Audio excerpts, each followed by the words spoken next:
L'ère du client. Un hors-série BFM Business présenté par Frédéric Simotel. Moundir Rachidi, vous êtes directeur des opérations France de BCG.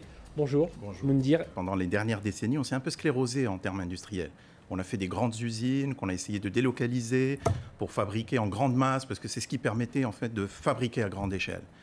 Ces nouveaux besoins en fait, des clients vont maintenant, les industriels vont pouvoir les accompagner grâce à ces nouvelles technologies, justement. Ces nouvelles technologies, c'est un ensemble de technologies qu'on a citées. Certaines sont physiques, certaines concernent la donnée.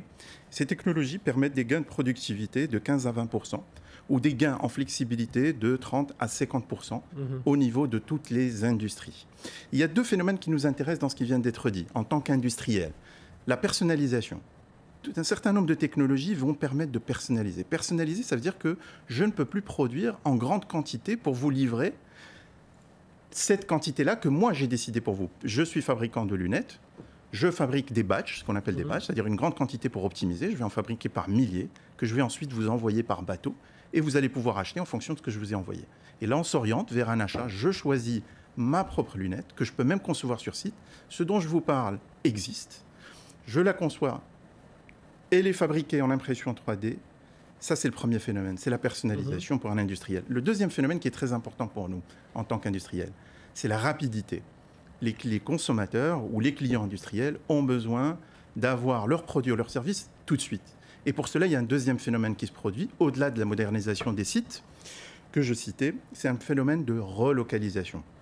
Parce qu'effectivement, ces mêmes lunettes, quand je veux les livrer en quelques heures et non plus en quelques jours ou quelques semaines ou mois, parce que je suis en Chine ou je suis au Bangladesh, ben, il faut les produire à côté pour ouvrir ces nouveaux types de services. Et c'est pour ça d'ailleurs je m'inscris en faux contre le terme d'usine du futur.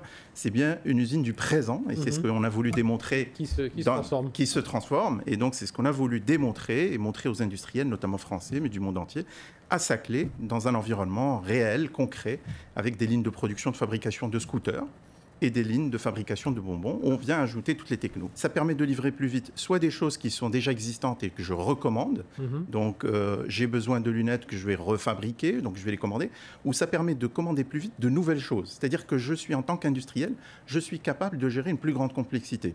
Prenons un exemple, par exemple, simple, l'aéronautique. L'aéronautique, j'ai des avions. Je suis fournisseur de pièces aéronautiques, j'ai comme client un avionneur qui produit des avions. Les avions d'aujourd'hui sont très différents des avions d'hier, parce qu'aujourd'hui, aucun avion ne ressemble à un autre. Chaque compagnie aérienne décide de son propre avion.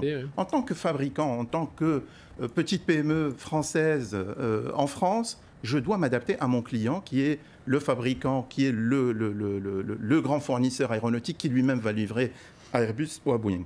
Maintenant, cette complexité, cette variété, je sais la gérer grâce aux technologies. Pourquoi? Parce que si j'ai un opérateur qui est habitué, qui a fabriqué pendant longtemps uniquement une certaine référence, aujourd'hui, je vais l'équiper, par exemple, de réalité augmentée. Je vais l'équiper de capteurs qui vont l'aider à produire mieux et plus vite. Ça change complètement la façon de faire l'industrie. C'est-à-dire qu'on a toujours imaginé, les dernières décennies, on est tous habitués à avoir des grands sites standards qui ne font qu'un produit. Maintenant, on va s'orienter vers des sites plus petits, plus agiles, qui vont gérer plus de complexité. Pourquoi? Parce qu'on va équiper les employés de ces sites-là d'un certain nombre de technologies, de réalité augmentée, d'impression 3D, de capteurs, de données, tout ça à des prix très bas. C'est pour ça que c'est l'industrie du présent.